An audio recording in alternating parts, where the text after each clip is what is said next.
right, so good afternoon, everyone. It's a pleasure to be back here at Hunter. It's so nice to be in these halls, in the crowded elevators. It's just so welcoming. My pronouns are she, her. And before I begin, I wanted to share a little bit about myself and kind of what got me into this work. All right, so I want to dig in, before I dig into the book, I want to share a little bit about what got me interested into criminal justice broadly and mothers' experiences in the criminal legal system specifically. So I am a proud Harlemite, and my advocacy is a product of being raised in Harlem, which is historically known as a Black Mecca, even though currently it's being gentrified. In the early 1900s, Harlem was a major landing ground during the Black migration in which Black individuals left the South to relocate to the North. And it became a heart of the Black cultural movement, the Harlem Renaissance, that inspired and endorsed Black artists in places like the Apollo Theater, which I visited so many times growing up. Black activists like Martin Luther King Jr., Angela Davis, Malcolm X, and many others brought large crowds to Harlem to listen to their speeches against white oppression and to internalize their words uplifting the Black Power movement.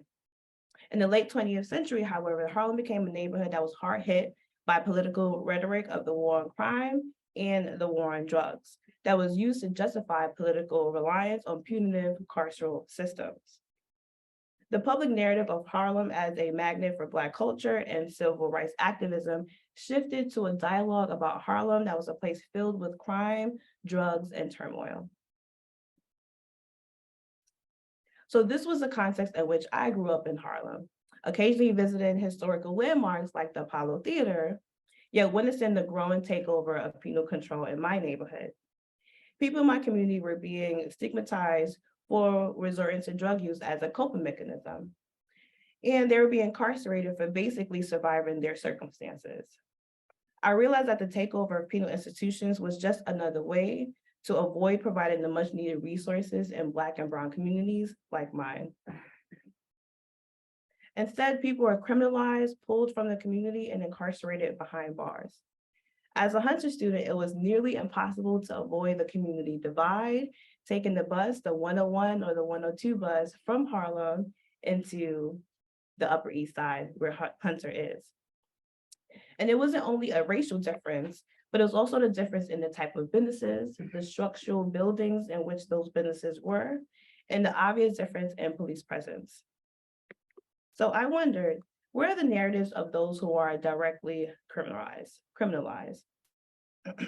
So as an undergraduate student and with the help of the McNair program, shout out to Dr. Oliver, I decided to apply into a criminal justice PhD program to study exactly this.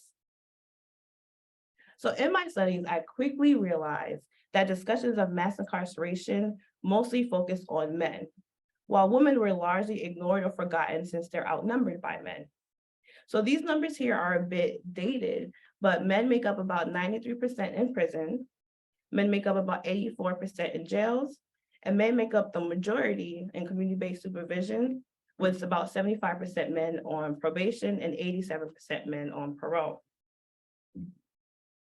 But the focus on men has left women largely invisible, not only as victims of punitive carceral systems, but as potential recipients of reentry support. So when do women become visible? Women often only become visible through othering, in which they're critiqued and treated as different or other than mainstream norms of how women should behave. Even though women are less likely to be incarcerated compared to men, women are more likely to be primary caregivers for their children before they are incarcerated. And because of their involvement in carceral systems, the public automatically judges them as being unfit or bad mothers. So mothers in the criminal legal system have long been plagued by this notion of their double deviance for engaging in crime, but also for challenging socially constructed gender roles. So I argue that women of color are rendered as invisible mothers who are marginalized across both gender and racial ethnic background and restricted from equal opportunities to do mothering. Yet once they're perceived as doing anything wrong, then they become visible as others. They're criminalized and under hyper surveillance. So given their selective visibility to the general public, I believe that mothers of color deserve consideration and their narratives deserve to be heard. And my book does exactly this.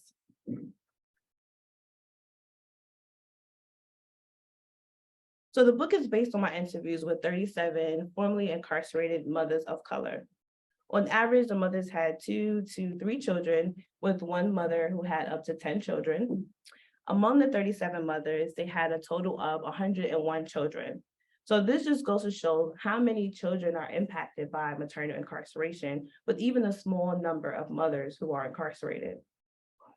Their children were as young as 3 months old to as young as 44 years old, with an average age of 19.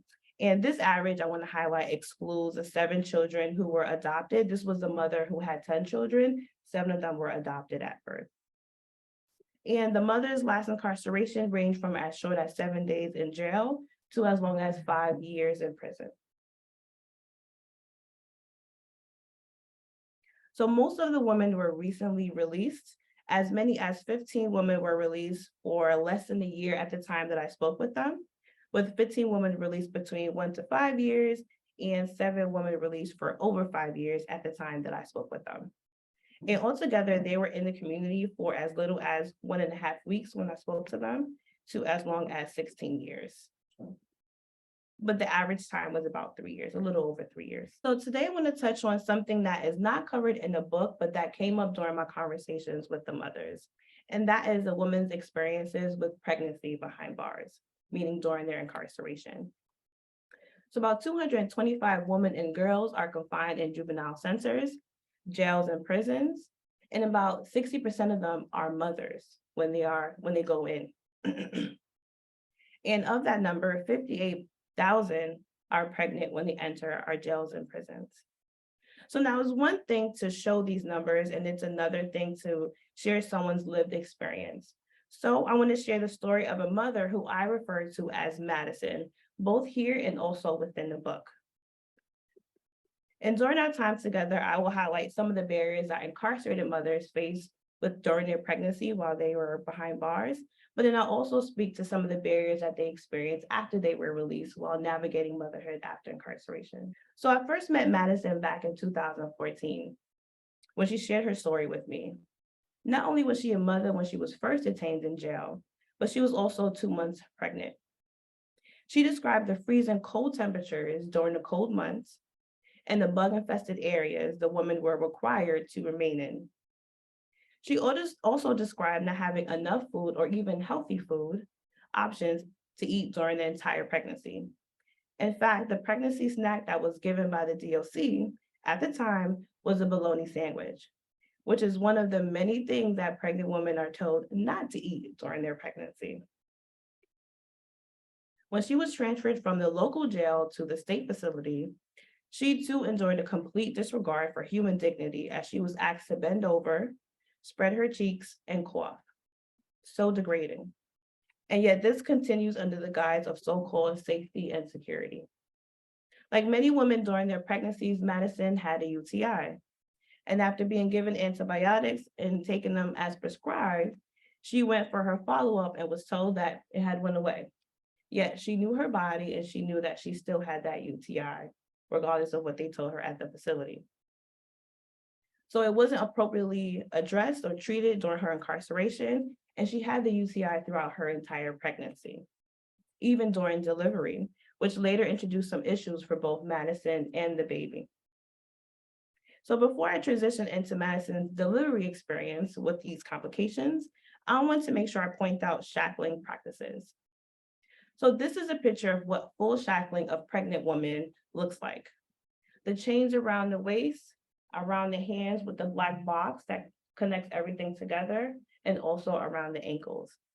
So not only does this restrict your hand movement to your waist, but it also severely hinders your ability to walk carefully and comfortably, maybe when you're already experiencing some physical discomfort from being pregnant.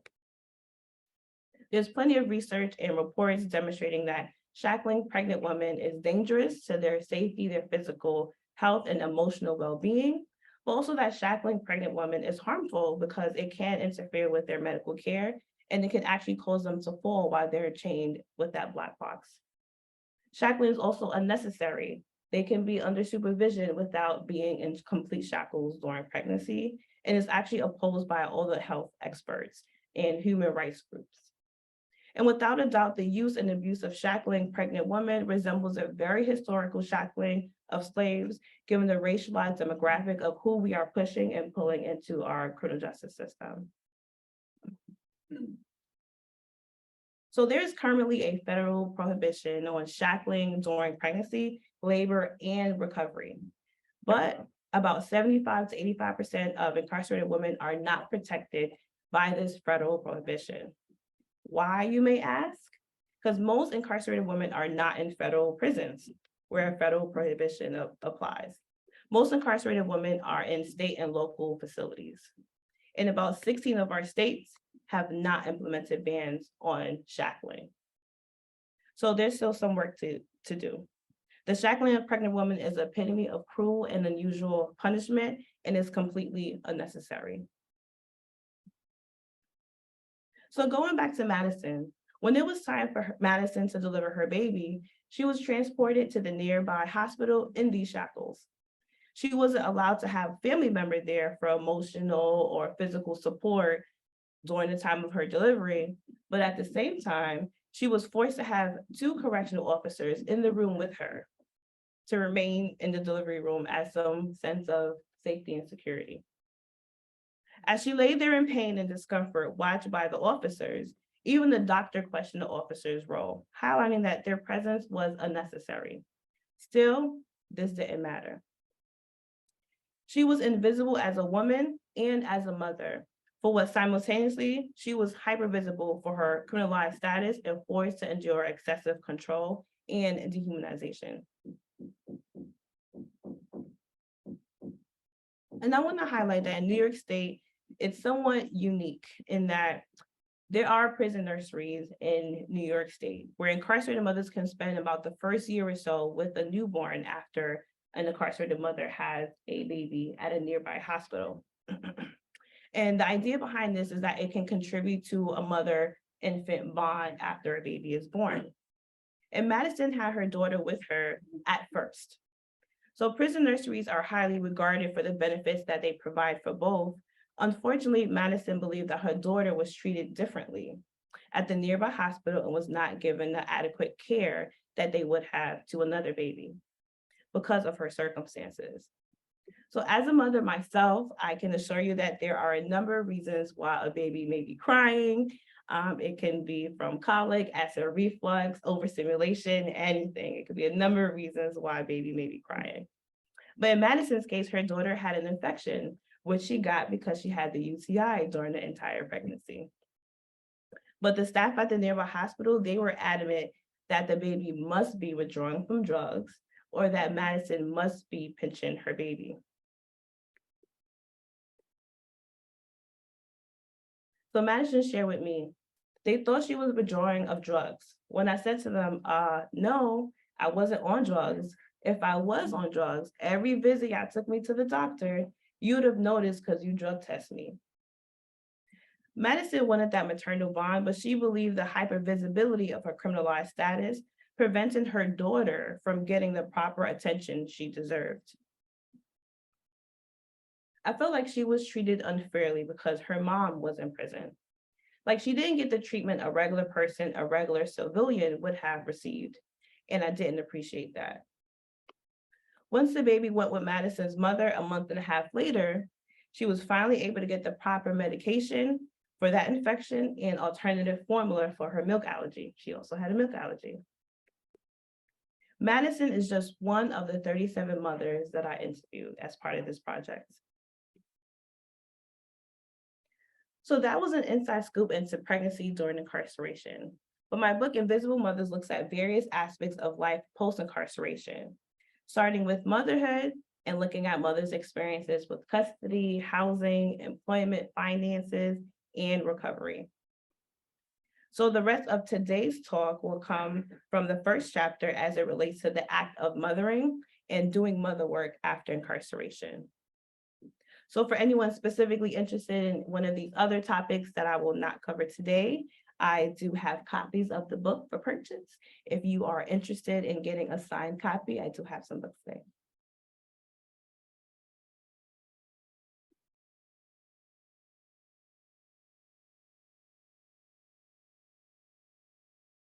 So in speaking with the mothers, it was very clear that although prisons and jails are the formal institutions most frequently associated with the carceral state, that penal control extends well beyond prison bars and jail walls and continues through community-based parole supervision.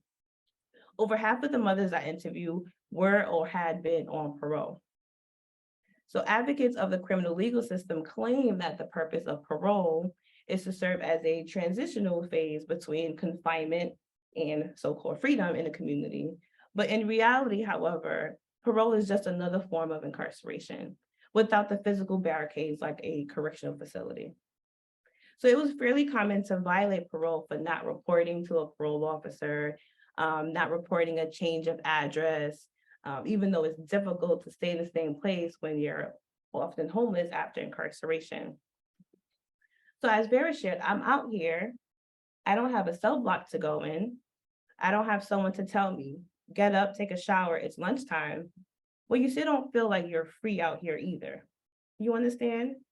Because there's so much stipulations.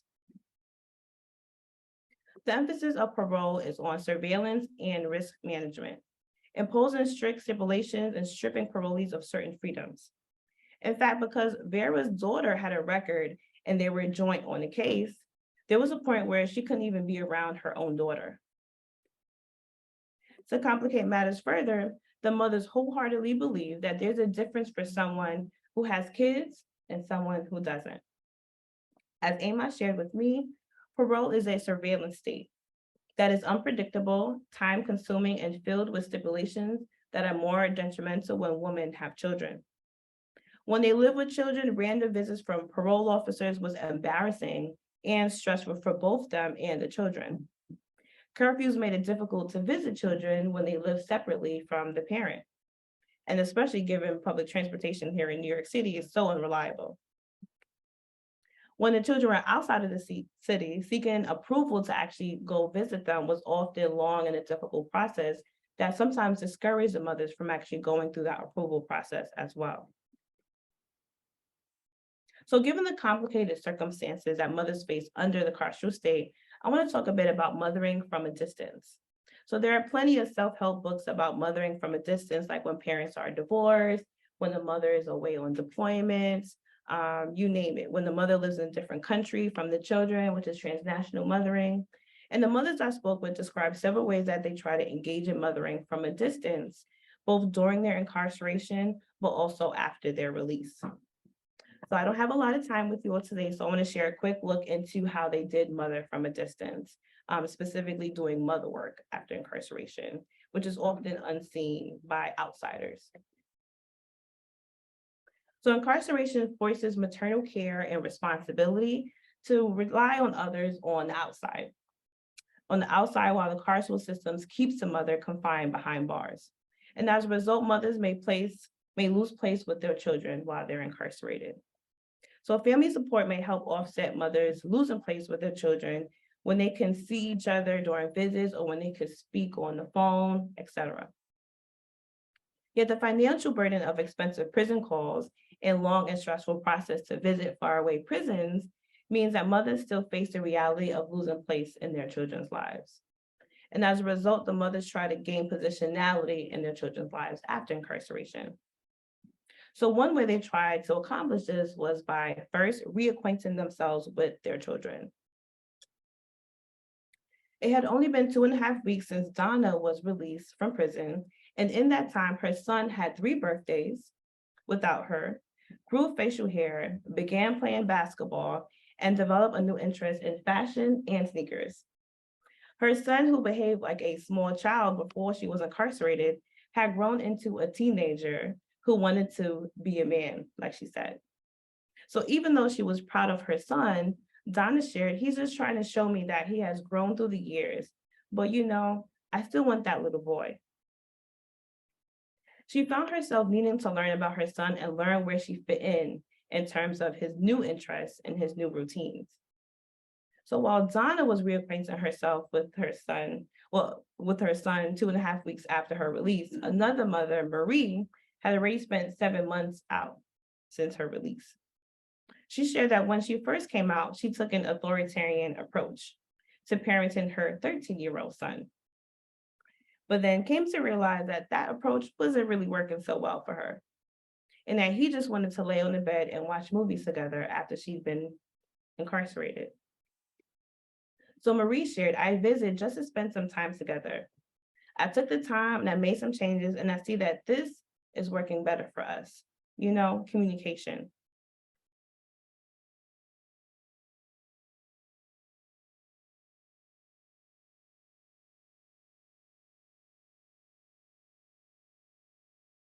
So the notion of losing place with children is intertwined with the concept of lost time. So time apart from children in which mothers miss things like interactions, opportunities, mental and physical growth, life transitions sometimes, among many others. The length of their incarceration ranged from 7 days in jail, as I mentioned, to as long as 5 years in prison. So most of the mothers experienced multiple incarcerations, which was another layer of that lost time. So the mothers described they were trying to do everything, buy them everything, smother them with your love, and just be with them all the time when they got out of prison. Whether consciously or subconsciously, formerly incarcerated mothers sometimes engage in these actions with hopes of earning back that time that was lost during their incarceration. As Carrie Ann shared, I'm thinking too much time has gone already, and I got to get things right. You come out, you want to do everything, and you're racing. It's like a race against time because you lost that time and you're trying to get it back. Some others describe this as overcompensating and said that trying to make up for lost time was not the best approach. Looking back 10 years since her release, Carrie Ann suggested that other mothers should just try to come out and see what's going on and see how you fit in. This approach, however, was kind of like a trial and error for them. They didn't know what would actually work for them, and they just had to figure things out. In criminal justice research, there's often a focus on the negative effects on children when the parent is incarcerated. There's basically a lot of mother blaming. However, the mothers I interviewed, they rarely put all the blame on themselves, but highlighted how their children's behaviors were affected by the wide grasp of punitive carceral systems. Mothers describe a clash between how they wanted their children to behave and the habits their children acquired while mothers were under penal control. Madison shared, all the effect that it had on your children is the hardest part for me. I felt like, what the fuck? This is not how I want my children to be. And she continued, but I can't be mad because I wasn't around to mold them how I want them to be. She was not happy with her children waking up first thing in the morning, turning the TV on, putting on Netflix and watching cartoons. But her children were with their grandparent while she was incarcerated. So like Madison, the mothers that I interviewed, they try to reacquaint their children with better and healthier routines that they may have learned in their absence. So even though the woman believed that being there, broadly speaking, was a basic component of mothering that they were able to do, this was often fraught with emotional wounds that made it difficult. Children expressed feelings of abandonment, betrayal, anger as a result of their mother's incarceration, and also behaviors leading to the incarceration, like substance use, which was very common. So even though the woman understood that they had to deal with their children's emotions to rebuild mother-child relationships, this was especially difficult when they didn't know how that they should address their children's feelings. Bernadette shared, you don't know where to begin at. You don't know what to do, and you don't know how to bond with the child if you just came out of jail because they have a resentment towards you about being in jail. So for this reason, it was very common to hear the mom say, it takes time and Rome was not built in a day. Like these were very common things that they said to one another in terms of providing each other advice. And I found that once they became grandmothers, that they also described mothering their grandchildren and providing them in whatever they needed in whatever way possible. So they often treated their grandchildren as second chances to mend relationships. So oftentimes when people hear grandchildren or grandmother, they were still very much young, I would say. So they were young, they had children young, and their children had children young. So they were still very young and they saw their grandchildren as second chances to kind of mend those relationships that were kind of on, rough edges with their own children. So generally, opportunities to perform mother work differ across social groups, with those who are the most marginalized and stigmatized facing substantial social structural barriers, and only some of which I've covered here today.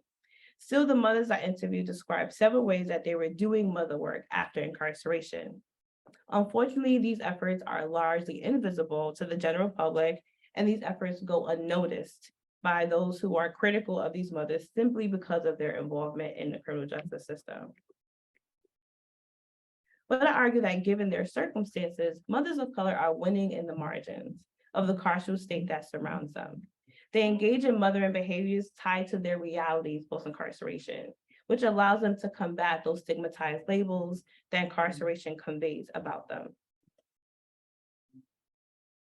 So where do we go from here? Oftentimes in trying to help others, we can cause more harm if decisions are being made without their own input. So for this reason, it's important to work in partnership with those who've been directly impacted as the true experts.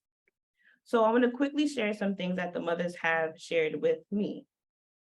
So mothers in the criminal legal system are expected to balance expectations of them as mothers in the midst of overlapping barriers from having served time away and just being in society.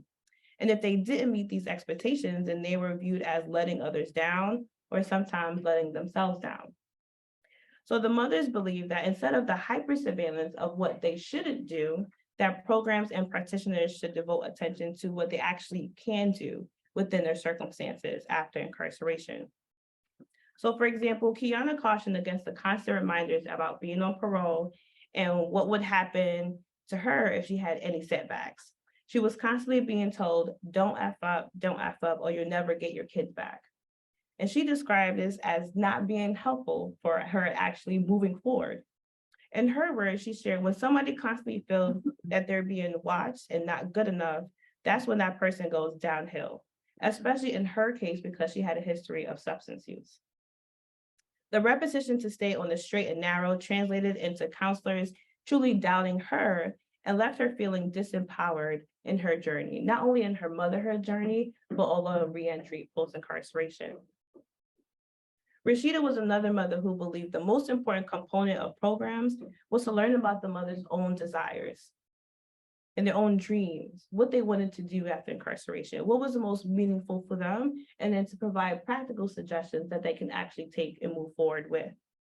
The problem is that programs often have limited capacity to provide this personalized attention, and they default to an approach that becomes one that is detached from what they really want to do, one that's not a one-on-one suggestion.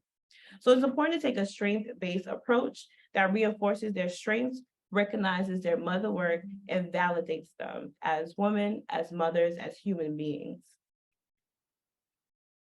So practitioners should consider maternal nuances so that they are better equipped to help formerly incarcerated mothers and to offset conflicts that may complicate circumstances post-incarceration. Programs and opportunities for mothers in reentry can be improved by a few things that I've listed here. There's a lot more, but acknowledging behaviors and situations that they deem as meaningful to them and for motherhood, addressing maternal obstacles, establishing themselves post-incarceration, and incorporating their maternal hopes and plans into program strategies. And with that, I thank you all for joining me today.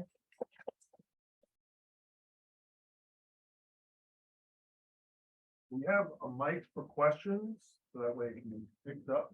Yeah, I'll let you handle that. So questions, I see. This is a really great presentation. Thank you so much. I noticed one of your slides had a really beautiful and heartbreaking illustration And I just wondered if you did that, or one of the women you talked to did that, or if there's another artist? Was it with the pregnancy in shackles? So that was attached to, I believe, a news article. So I did not, I have no creative abilities whatsoever.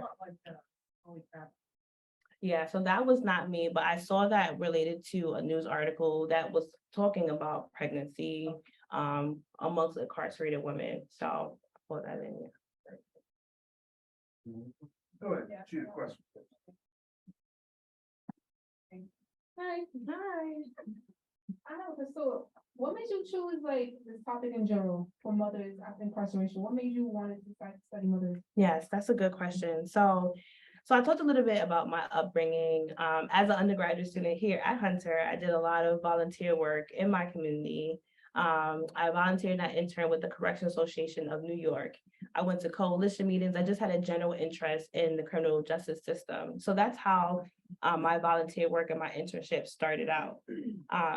So during my time at the Correctional Association, they were in Harlem at the time, I was surrounded by women and mothers who've been through the system. There were coalition meetings that specifically focused on women's issues behind bars, that specifically focused on pregnancy behind bars and how they were still being shackled, even though New York passed some laws against it. So I was being surrounded by women and mothers who've been incarcerated. But as I started taking criminal justice classes, the focus was always on men and the harms on children when men are incarcerated, because there's more men in the prison system. So I saw a disconnect between what I was reading about in my studies in school and then who I was surrounded about when I was volunteering or when I was interning. So I wanted to focus more on their narratives, on what shaped their involvement in the prison system and what life was like for them after they got out. Because another thing I noticed when I would hear about opportunities being present for those who've been through the system, they felt like it was more catered to men and not to them and their interests. So, and that's kind of like where the language of them feeling invisible and unheard and unnoticed came about. And I decided to interview them as part of graduate school. That's a good question.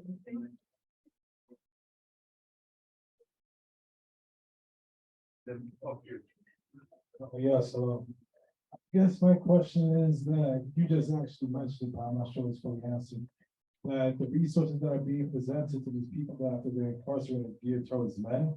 So I was wondering that if women are not allowed to partake in these resources, or if there's different resources, or if they need more resources to be able to be reintroduced back into society. That's a good question. So I'll give an example. So right now there's language of like felony-friendly job opportunities, that those who have a felony can still apply for certain companies regardless of that felony, and that they have publicly announced that they will hire individuals that have a felony. Oftentimes you'll see it's like construction, or you see like manual labor, or you see that it's jobs that the woman described as catering towards men. And not catering towards what they have some experience in or some skills in that they can actually implement. So that was one of the things that were mentioned. Another example is, bless you, another example, when there's a career fair available, a job, people can actually go and they say that they're hiring, they have their applications and everything. There was one woman who actually worked in the bank before she was incarcerated. She worked in the bank, she had her master's.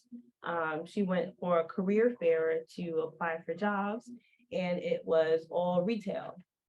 Hands down, most of the job opportunities that were there were like low level, low pay, retail customer service jobs. And in New York, I'm sure some of you have heard about Ban the Box, where they're pretty much told that you can't ask about that criminal record until you have a conditional offer. Well, in her case, she had 3 stages of interviews with people at that company for a retail position, with her experience at a bank, working at a bank. And they told her, you have a conditional offer, but we have to do a background check. So they do the background check, and guess what happens? She wasn't given the job. So it essentially prolongs, even when there are job opportunities like put in place on paper, it looks better than what it really is in practice. So she was able to go hiring and speak to some of the higher level individuals at that retail place that I will not name. She was given a conditional offer, but there was still a background check, and that was used to exclude her from that position. So one thing that one of the mothers mentioned is that oftentimes when it comes to like women and what they are perceived to do well in like customer service, working with individuals, kind of like very gendered assumptions or presumptions about who's best at what job. Yet the criminal record may also hinder them for those same type of opportunities. So the thought is, well, if you have a history of substance use, then at any point you can go back into it, and we don't want to risk it. We don't want to risk our own company or our own customers by having you fill this position. So those are some examples.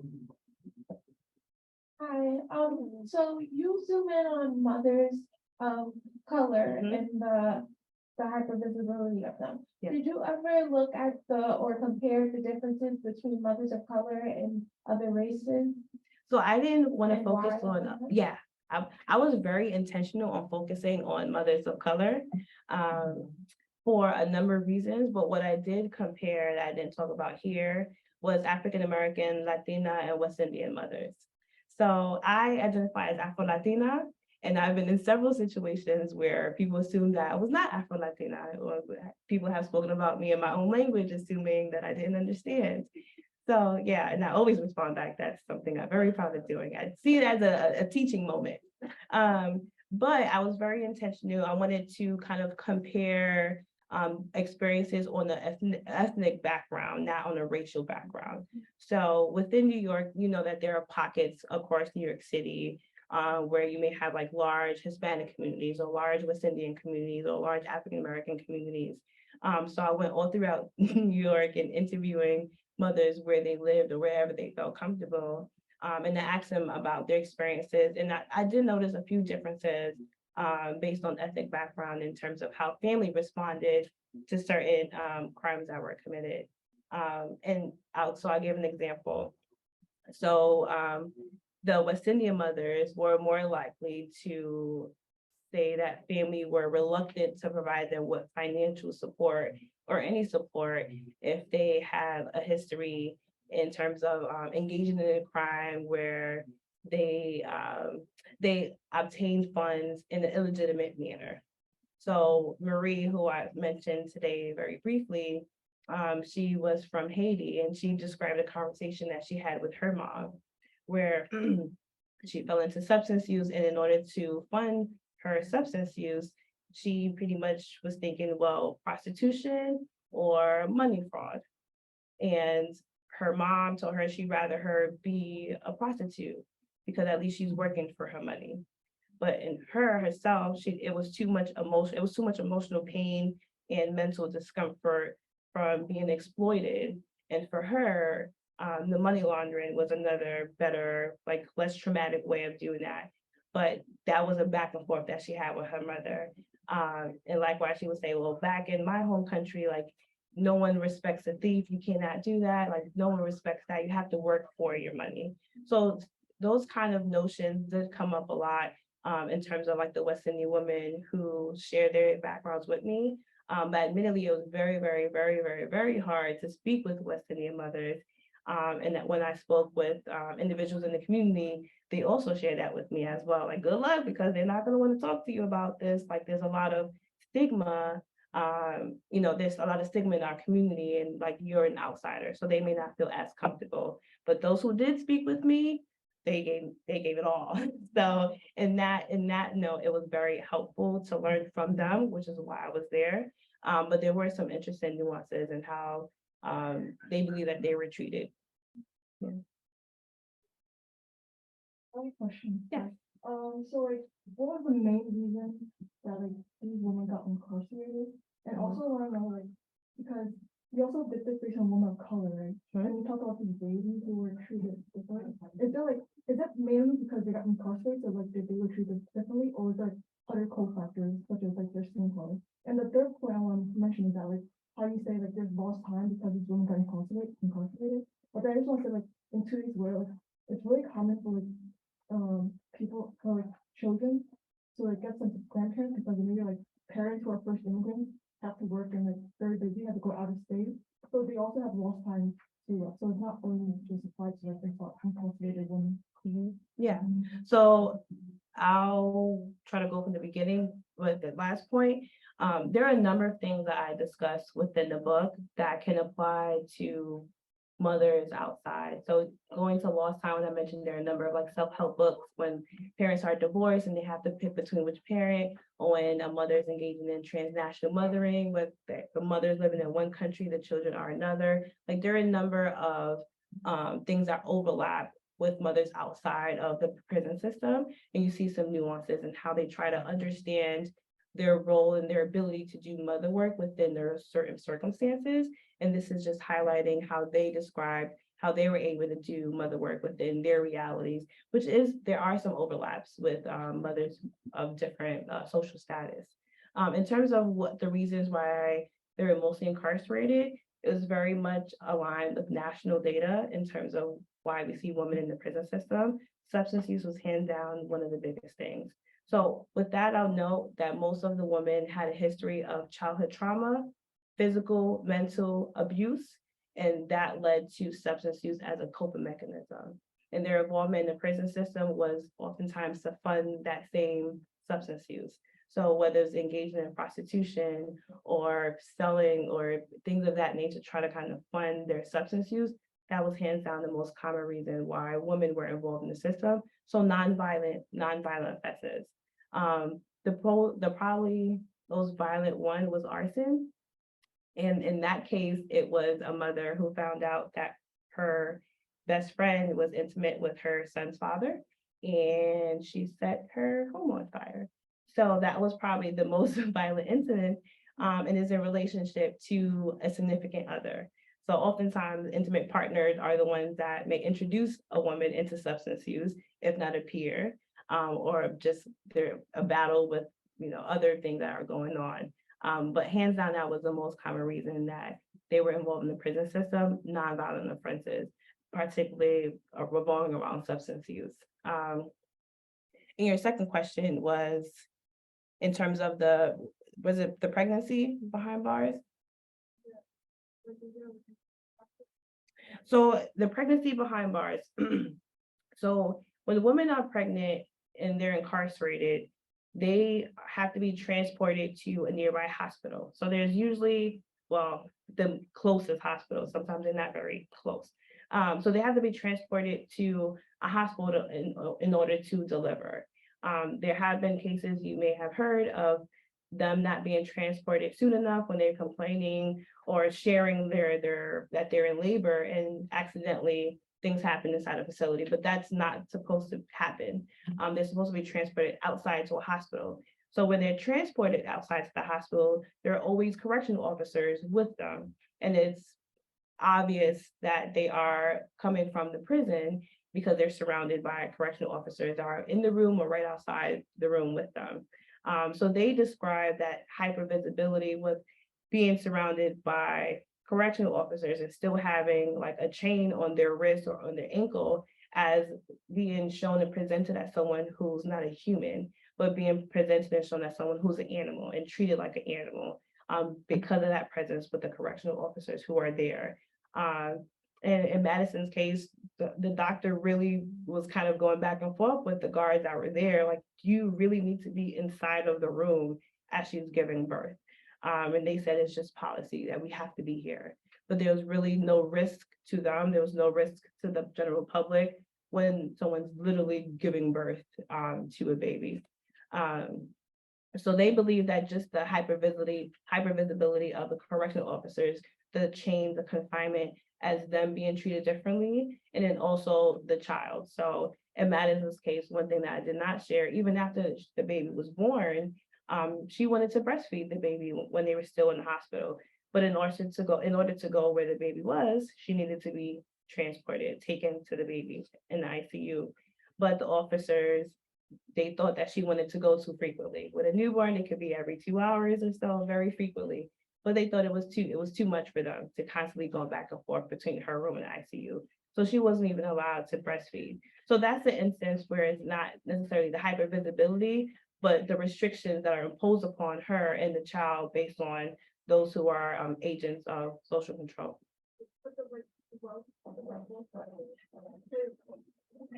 You have the microphone. But well, As well, absolutely. Oh, absolutely. So in situations where they are incarcerated and they're pregnant and there are family members who are available to have that child picked up by a family member, those who have more wealth would essentially be able to support a little bit more. It will be less of an additional burden on family members who take that child when they have wealth. Same thing you would see with the parent who has a child and someone who has more wealth compared to someone who does not have that same amount of wealth. It's a little bit more of a struggle. Same thing with parents who took in a newborn. Same thing with parents and family members when they took in a child when the mom was incarcerated as well. So there's often a hidden burden on family who take in children when parents are incarcerated.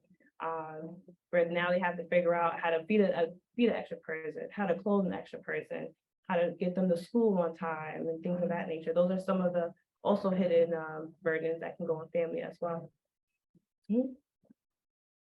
Thank you. Quick question. Yeah. On your slide about the different states around shackling, there were states that had no limits, but then the other was that there was just limits on shackling. Can you just talk a bit about like, what does that mean? Does that mean like certain states, you just shackle the hands but not the feet or vice versa? Or what does that look like in terms of, I guess, a policy? Yeah, so I'm trying to go back. I have a lot of slides.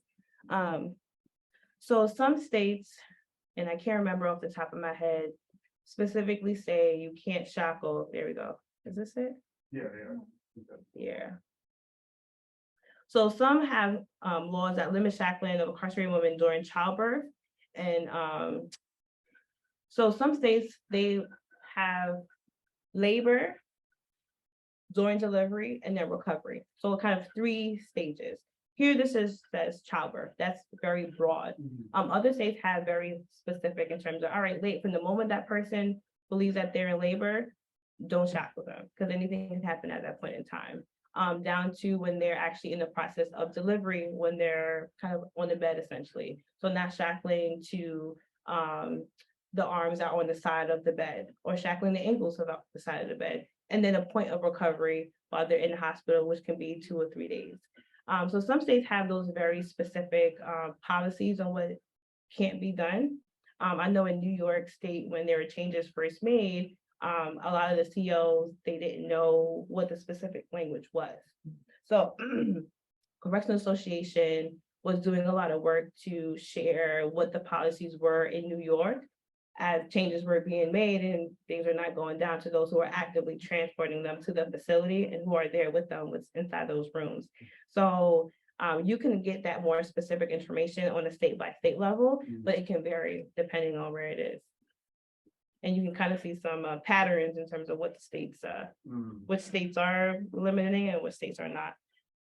So thank you for a wonderful talk and incredibly important research. And I was just wondering if at any point in your book or in your other research, have you made a connection between the sort of current state of family separation and incarceration with the historical dimensions of racial oppression and family separation, how they've been connected throughout the system? Absolutely. I have a whole chapter on it. Yeah, I have a whole chapter on housing and custody and how now there's more language on the family policing system in terms of the overlap on mothers who are in the criminal legal system and mothers who have their children removed by the child welfare system, or what's called the family policing system.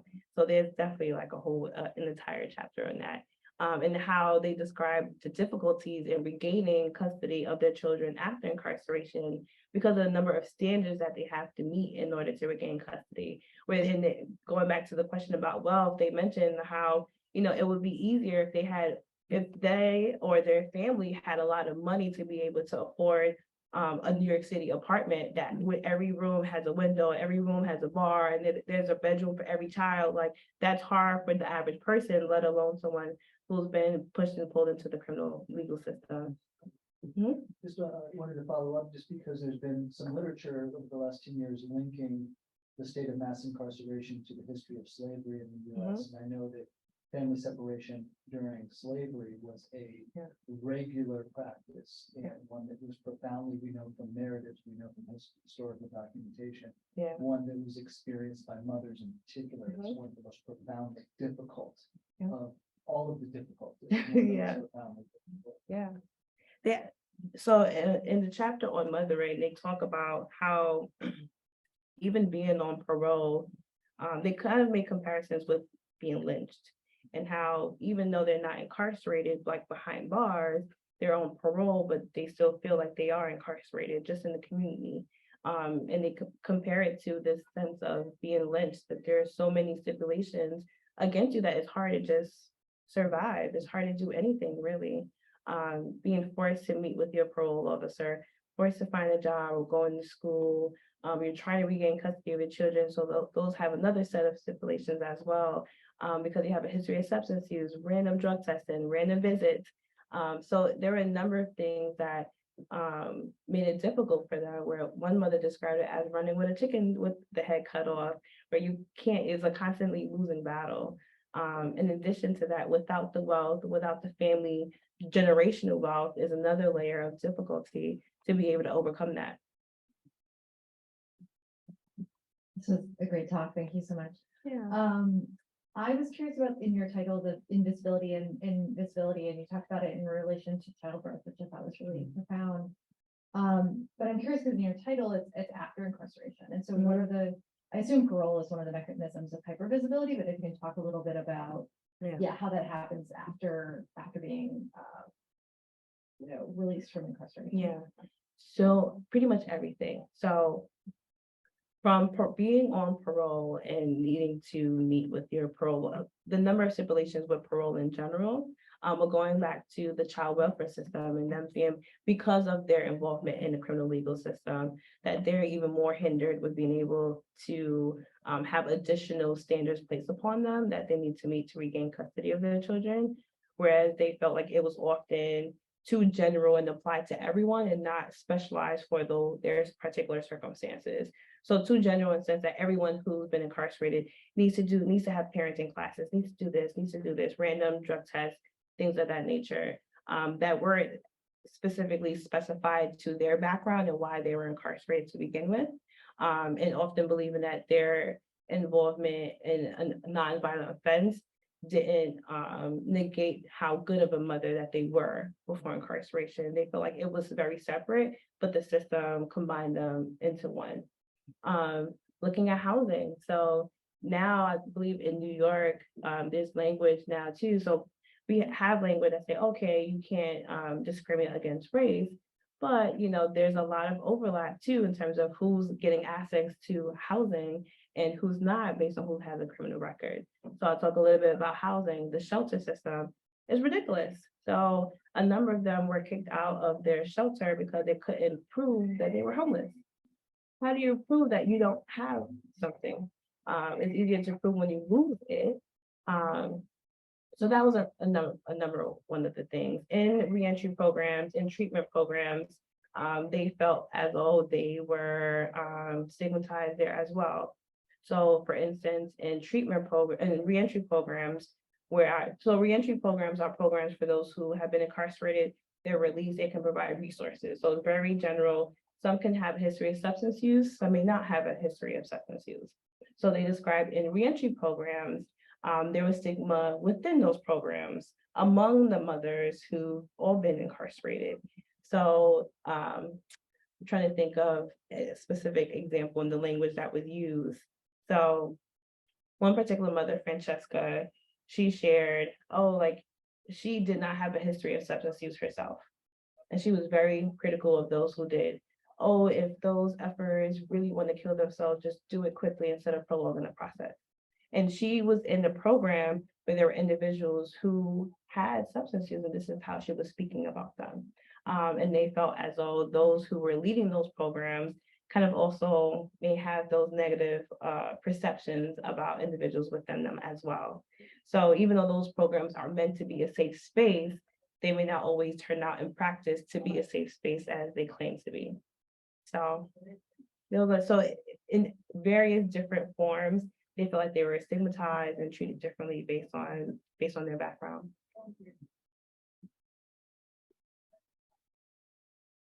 I have one more question. Mhm. If, we're within time, one more question. So, I think it's super important to have this focus on the mothers and everything.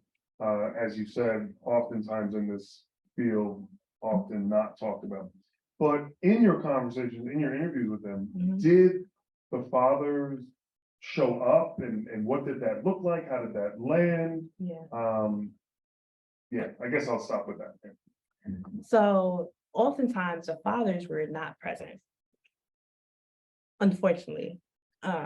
So more often than not, the fathers were not present at all. So when they were incarcerated, which is in line with research on a national level, when mothers are incarcerated, then the child care falls on the grandma or the auntie, woman figures in the family, and less often on the father.